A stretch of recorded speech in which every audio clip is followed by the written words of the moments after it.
My fiance's girl best friend has never liked me. We were all hanging out when Madison and Michael came out from a room with Madison crying.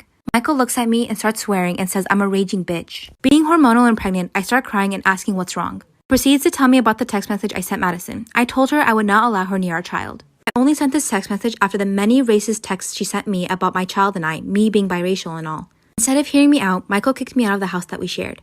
On my way out, I felt a lower cramp in my abdomen, and I thought nothing of this because I was not due for another 3 weeks. When I flinched from the pain, Michael told me to stop faking. On my way to my mom's, I felt a gush of water and immediately turned the car around so that I would make it to the hospital. I tried calling Michael numerous times, but my call was quickly declined. I gave birth to our baby all by myself. I decided to do something and post all the hurtful messages Madison sent me on Facebook. Michael calls me and I inform him about my whereabouts and he shows up 42 minutes later. He has tried to apologize multiple times, but I don't think I can forgive him. I went through the pain of pushing out an 8-pound baby all by myself because he chose to listen to his best friend over his fiancée. Should I forgive him? I'm 21 years old and my parents are divorced. My dad cheated on my mom when I was 10 and left us to marry his coworker, Kay. In the weeks following the incident, my pregnant mother ended up miscarrying from all the stress. Kay married my dad and gave birth to my half-sister S. I remember I always hated going to my dad's place. I remember being miserable whenever I was around them. I never had a bond with S and never considered her to be my sister. Anyways, I visited my dad until I was 15 and then moved to another country with my mom where she met P. P was an amazing guy who made my mother smile again. They ended up getting married and my mom gave birth to my twin brothers. When I moved to a new country, I cut off all contact with my dad. I was supposed to visit them every Christmas, but after my brothers were born, I felt like I finally had a real family and I chose to spend my holidays with my mom, P, and little brothers. Well, last year, S was diagnosed with advanced leukemia. I did feel sorry for her, but I was not in any way affected by the news. She finally passed away on the morning of my 21st birthday. Call me heartless, but for me, it was like some neighborhood kid getting sick. I felt guilty about my feelings because I'm very protective towards my brothers, and the mere thought of any harm coming to them makes me anxious. Now for my 21st, I got married 4 years ago, and my husband and his family are many times over millionaires. My family is just middle class. Our wedding cost around $700K paid by him and his parents. My parents gave me a flat fee of $10K for a dress, which they are also giving to my sister too. Sister and her fiance are lower class. She has $170K in student loan while he has $110. They have $18K in medical debt and $35K in credit card debt.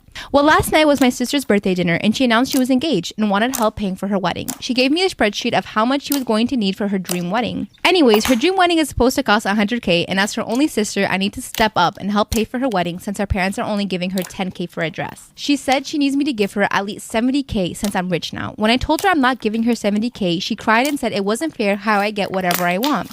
When she realized I wasn't going to budge, she broke down about how I'm just using motherhood to be greedy and lazy. I have 2-year-old twins. I eventually told her I wasn't going to be bullied into giving her $70K. She's 15 weeks pregnant, hence why she's in a rush to be married right away. When I tried to leave, she just snapped and said, My family, who is extremely homophobic, ended up kicking me out and replacing me with my best friend. My family is absolutely awful when it comes to topics about the LGBTQ+ community. Literally any mention of it and they get extremely upset. Which sounds like they're suppressing something to me, but I had a friend that we can call Katie and my family absolutely adored her. Every Christmas they would buy her presents. She would spend family movie night with us and they honestly treated her like she was the favorite daughter. So one day I made the decision to come out and I decided to talk to Katie about it. She was literally so supportive and so respectful that I gained the confidence to talk to my family about it. Bad idea. Health striked and they immediately kicked me out of the house. So I found myself on a schedule of switching from couch to couch at different friends' houses. One particular night that was really hard for me, I decided to go visit them. I was missing them and also hopeful that they might accept me back in. And as I approached the house, my best friend was over there. She was playing games and doing family movie night with them, and so I decided to knock on the door. I burst into tears and went off on all of them. The absolute audacity. Later, my best friend texted me saying that she had a secret. Follow my Insta.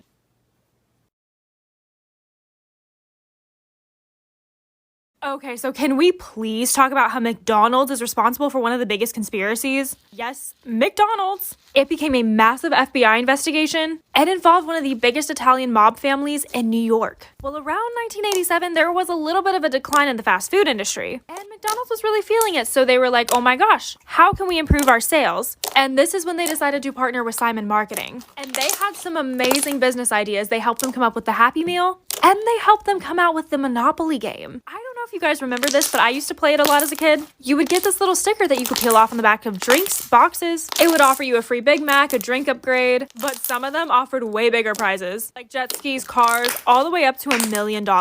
Yeah, I never found one of those. But you could always bring it back and add it to your Monopoly board. And anyone could participate even if you didn't buy anything from them. Like you could just go in and ask for a chip or else it would have been considered gambling. McDonald's sales jumped 40%, so they were making bank. But it didn't take long for someone to tip off the FBI.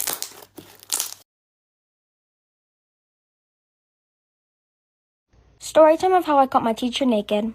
By the way, this is not my story, this is from Anonymous. So my whole class in 9th grade went skating. We were having a lot of fun and it was going normal.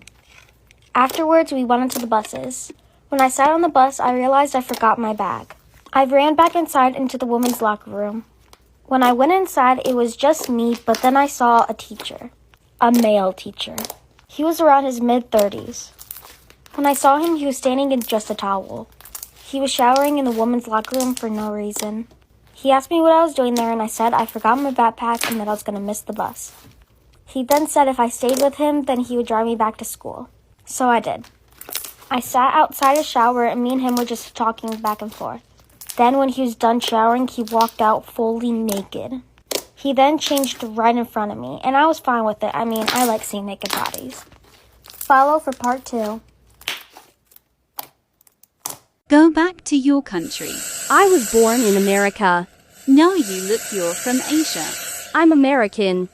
You are Chinese because you have small eyes. You look like you are dumb because you are blonde. That is really racist. You are the one being racist. No, because my doctor said I am 3 Asian, so I can't be racist to my own race. I'm not Chinese, I'm Thai, by the way. What is a Thai? I'm gonna lose my brain cells if I keep talking to you, bye. She was so mean. Last week, my 6-year-old son comes to me and says, Daddy, I saw Mommy in bed with the neighbor when you were at work. So instead of confronting her when I found out, I thought of a plan to really fuck her. We invited all of her family over for Christmas dinner, and while we were eating, I said, hey Tommy, which is our son, how about you tell everyone what you told me a couple days ago? Everyone thinks he's gonna sing a song or tell a poem, but he goes, oh. Story time of how my best friend got so weirdly obsessed with me that she even plotted to kill my boyfriend. So at the time, me and this girl, let's just call her Olivia, had only been friends for about 2 years. I mean, we really did everything together. We were with each other 24/7, and I mean, we were pretty good friends. But the only thing about our friendship is she did not like when I had other friends. I mean, she didn't have any other friends herself, but literally she would joke around about strangling my other friends because she didn't like when I gave my attention to anyone else. But honestly, I just thought of it as a joke. And then I started dating this guy, let's just name him Jacob. He was probably the sweetest guy I had ever met, and he was a real simp for me. So we started dating and about 4 or 5 months go by, and he started getting these texts from a random number. And it would always be cringy things like leave her or you die, get away from her, and stupid cringy threats. Then one night, me and him were just hanging out. Then he gets a text with his exact address saying he had till tonight to leave me or he wouldn't see another day. Then we hear a knock at the door. I'm running out of time, for part 2. This is the story of the spoiled student. The spoiled student used to be my friend. We trusted each other. I trusted her and she trusted me.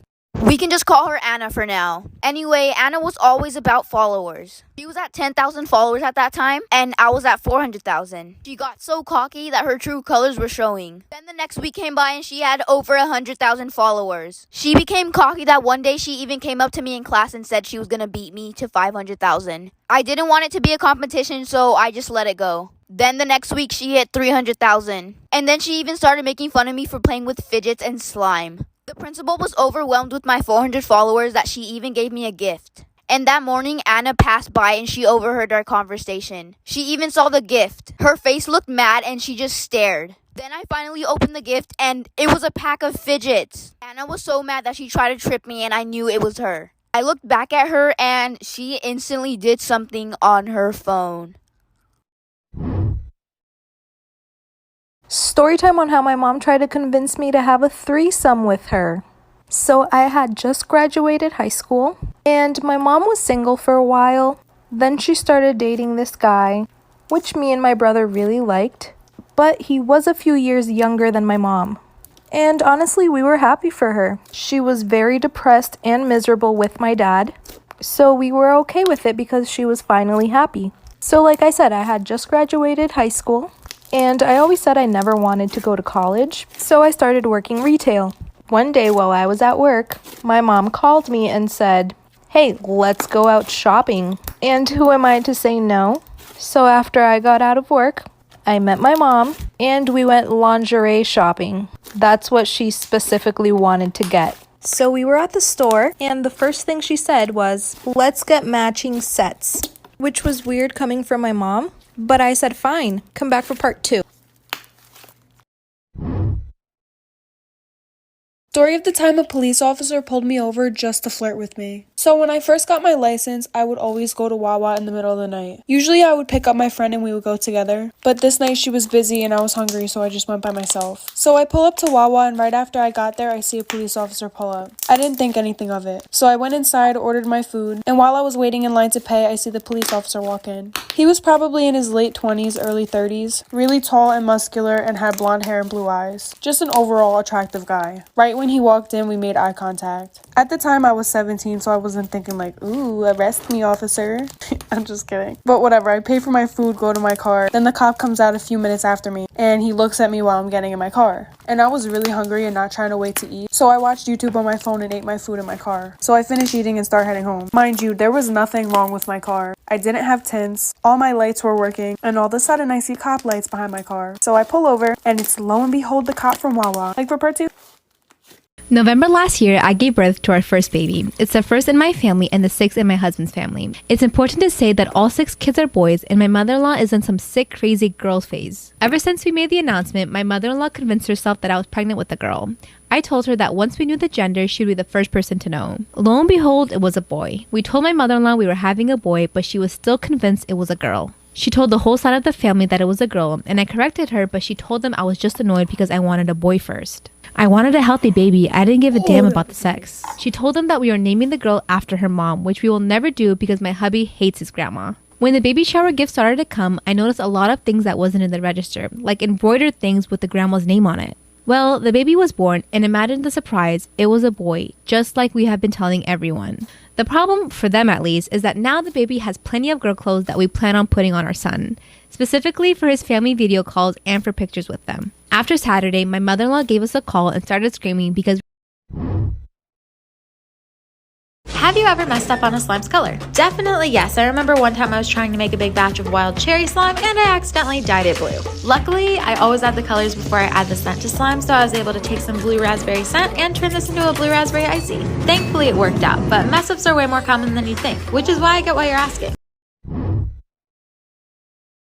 If anyone's wanting to know how to get revenge on someone who spread rumors about you, listen to this story and it may come in handy. So I had a friend that we can call Miranda who was obsessed with me. I was genuinely friends with her, but she would never give me a break. I could not get a breather from her at any point in time. Everywhere I went, she went. And this girl would actually get so upset with me anytime I would go over to another friend's house. I knew she was really insecure and just trying to get attention, so I tried to be patient with her. However, one day I just could not take it anymore. I got into a massive fight with her over how overprotective she is. I literally said, "You are a stage 5 clinger." And in response, this girl ended up joining my basketball and softball team, which I've been on for forever. She told her mom that I was bullying her, which was a complete lie, but then her mom went to the coaches. She got me kicked off the team and then continued to spread rumors about me. I ended up losing my best friends and even my boyfriend over the rumors that she spread about me. So that's when I decided to get revenge. So I decided that I was going to send her over an apology gift with makeup in it, which was a mix of drugstore items and poison.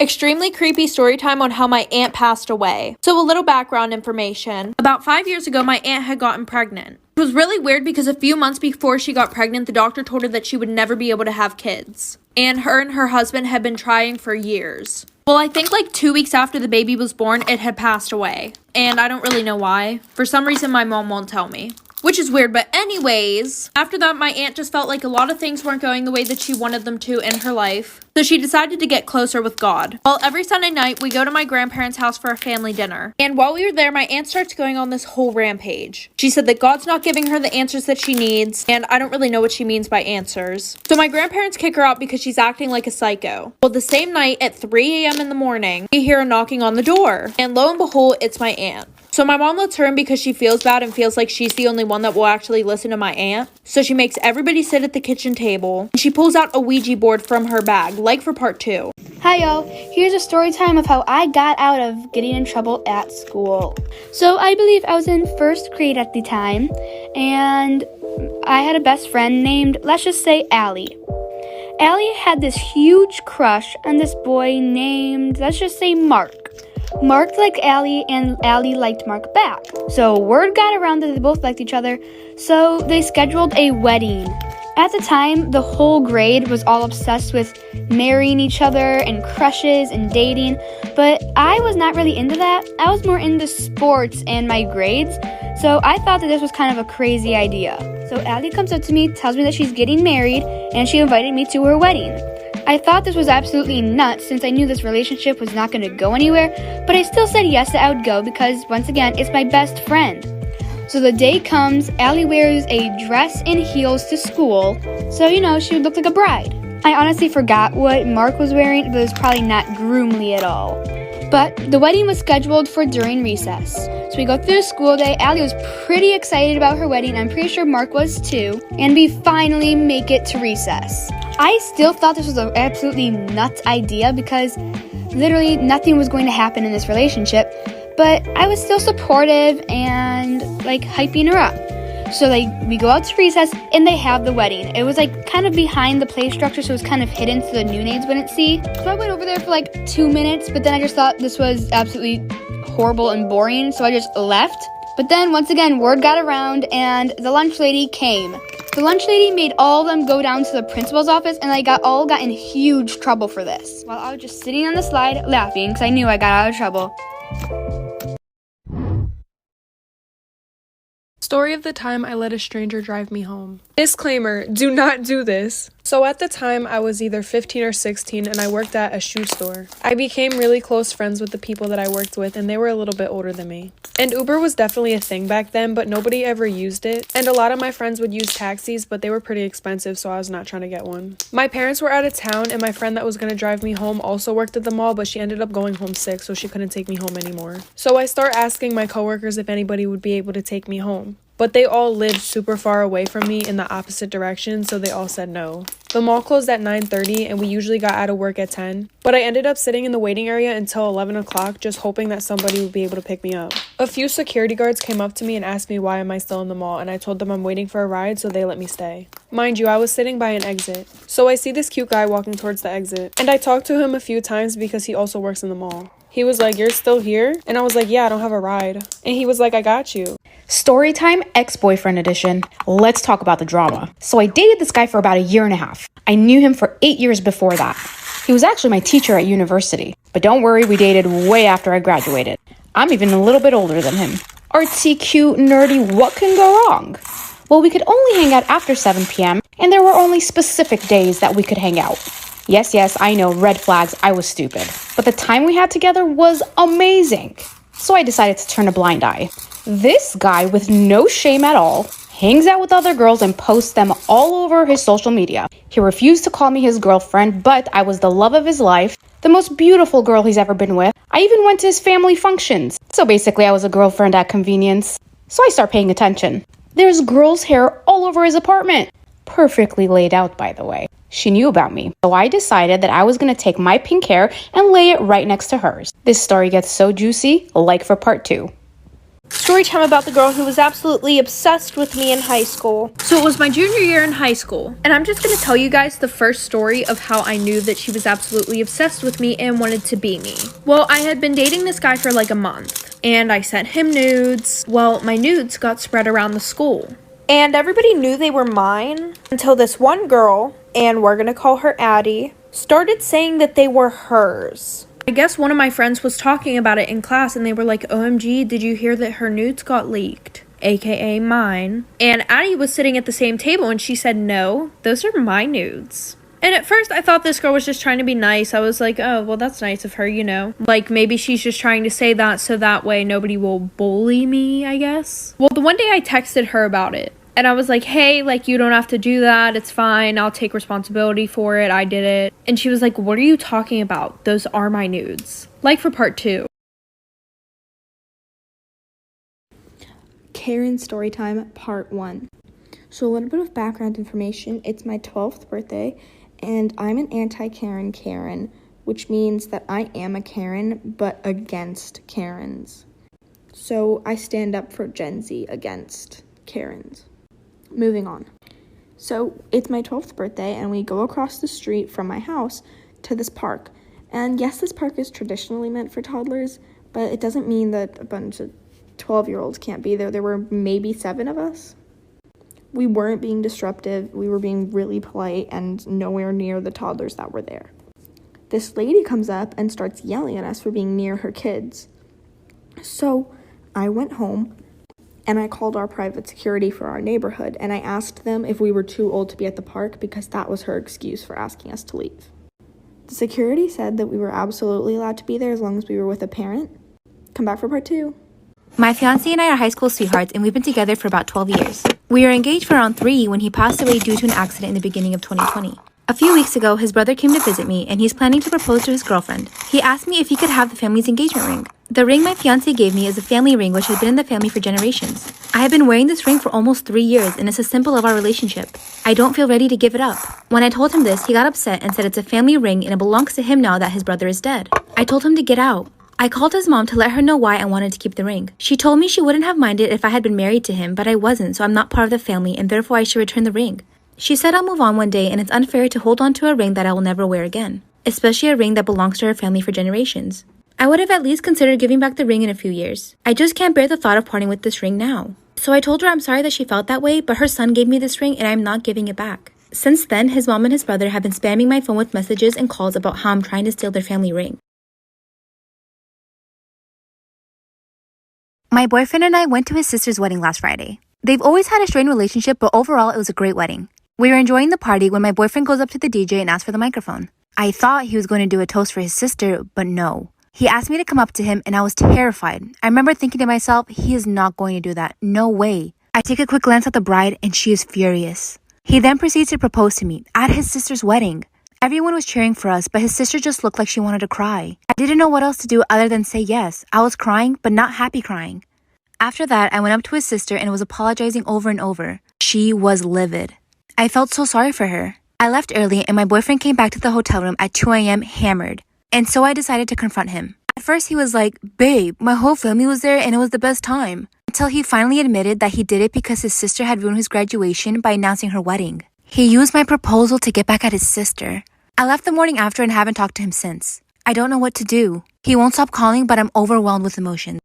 Girls, tell me about a time where your quick thinking probably saved your life. I'll go first. 2 years ago, I was walking my dog at the park and a man approached me and asked to take a picture of her. And I said yes, because why not? It's a picture of a dog. So he starts taking a picture of my dog, and then I realized that he was like holding up her collar, and then it hit me. My address is on that collar. He's not taking a picture of my dog, he's taking a picture of my address. So I told him that I actually didn't feel comfortable with him having a picture of my dog, and I asked him to delete it. So he deletes it and then like starts walking away really fast. And I was like, "Excuse me, sir, no, could you also go into your deleted album and delete it from there?" And he goes, "I don't have a deleted album." And I was like, "You have an iPhone, everybody has a deleted album, could you please delete the picture?" And he was like, "Sorry, I don't have a deleted album," and like keeps walking away. And keep in mind, this is like 2 p.m. in a park, like there's other people around. So now I'm like chasing after him and I'm telling him, "Sir, I know you have the album, I will show you where the album is, can you please go onto your phone so that we can delete the picture?" Oh, part 2. Once when I was around 6 or 7, my mom brought home some delicious chocolate and gave some to me. I loved the stuff and stole the bar that she had saved for my stepdad. He comes home and my mom can't find the chocolate. She asked me what happened to it. I blamed the dog Duncan, knowing that he often eats things off the counter. I didn't know at the time that chocolate was toxic for dogs. My mom goes terribly pale and rushes Duncan to the vet, and he has to throw up. I felt terrible about this, and I thought it was because he stole the chocolate and was some form of punishment. So the next day she brings home more chocolate, and nobody told me that it was for Duncan's own good that he was taken to the vet. So feeling bad for doing this to Duncan, I gave him my chocolate, this time thinking he deserved it after taking one for the team. Later that night, my mom asked me how the chocolate was, and this time I decided to tell the full truth and explain that I gave the chocolate to Duncan this time as I felt bad for getting him in trouble yesterday. So after another late night trip to the vet, I was finally told that chocolate is toxic for dogs. Duncan was fine in the end.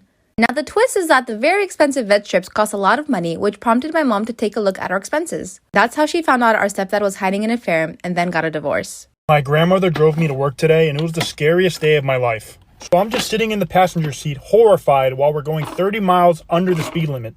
A police officer pulled us over for going so slow. So the officer asked my grandmother for her license, registration, and all that, but my grandmother was confused as to why she was pulled over. The officer tells her, he goes, "Ma'am, you weren't speeding, but going that slow is just as dangerous to other drivers." So my grandmother goes, "Officer, I was going the speed limit. Down the road it said the speed limit was 22. The officer was like, "Ma'am, that was not the speed limit. You're on Route 22. And my grandmother was so embarrassed. She goes, "Oh, I'm so sorry," this and that. And the police officer just said, "Okay, just drive the speed limit and you can go." But before the officer went back to his car, he looks at me and goes, "Son, why you been so quiet? You look horrified. Is everything okay?" I looked at him and said, "Officer, I'm a little shaken up. We just got off Route 119.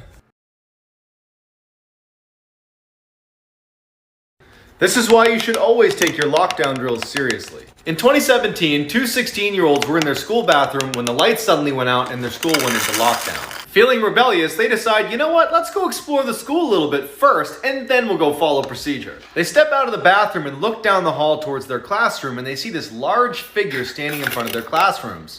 It's definitely not a student, it's not a teacher. He's got ragged clothes on, and he starts walking towards them. They dart right back into the bathroom to the corner stall where they hide, praying that that man didn't see them. The man bursts in and starts yanking open all the stalls, not wanting to see what happens when I was engaged to the love of my life, but my sister met up with me and begged me to break it off. She said I had to leave him because they were in love, and he was just too afraid to break up with me because he didn't want to hurt me or my family. When I confronted my fiancé about my stepsister's accusations, he straight up denied it. He said she's been trying to come on to him for some time and he never mentioned it because he didn't want to ruin our relationship. He begged me not to believe her, and so we continue how we were. My stepsister grew resentful and made nasty comments about how I was forcing a man who didn't even love me to marry me because I had low self-esteem. A month later, I get a text from my sister. It's a video of her and my fiancé sleeping together in my bed, and multiple screenshots of him telling her he loved her, how he wished she was the girl he was marrying, and how he hated that I wouldn't let them be together. I was devastated and angry, but decided to move in silence. I went home, grabbed all my stuff, removed all my money from my joint account, and moved in with my dad. After that, I sent all the screenshots to my family and his. He tried getting back with me multiple times, but I ended up blocking him when I found out he proposed to my sister with the same ring he gave me. I left it behind. Now they're getting married. I was putting away my boyfriend's laundry and found a ring in one of his drawers. My boyfriend has always been an introvert. I travel a lot for work and I'm gone at least once a week, a month, sometimes more. I thought this was good because he likes to have time to himself. He had a lot of hobbies and spent a lot of time with his friends playing games while I was gone. He worked, but his hours and pay were better. I got a managerial position and almost didn't take it because I would be gone even more. He told me to do it and we needed to save for our future and our kids. We talked about marriage and what he wanted. We also looked at engagement rings together online. The one that I liked is the one he bought. I thought it was for me and I got so excited about it. I was stupid and let it slip to my best friend that I found the ring. She told my boyfriend, and that's when they sat me down and told me the truth. My best friend told me she's been sleeping with him for the past 3 years, like she was proud of it. My boyfriend told me he's in love with her, that she was there for him more. I didn't understand it at first because he told me to take the position and yet he made dumb excuses like that. They were sleeping together behind my back for 3 years, and then they had the audacity to ask me to move out. I made my now ex pack all of his stuff and leave the apartment immediately.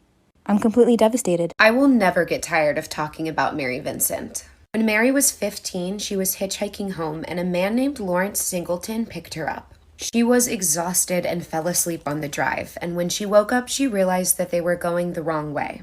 The man made excuses for it, turned around, and then pulled over to pee. When Mary hopped out of the car, she was hit over the head with a sledgehammer. He held her captive and raped her for hours on end. Then he cut off both of her arms below the elbow and threw her off a 30-foot cliff.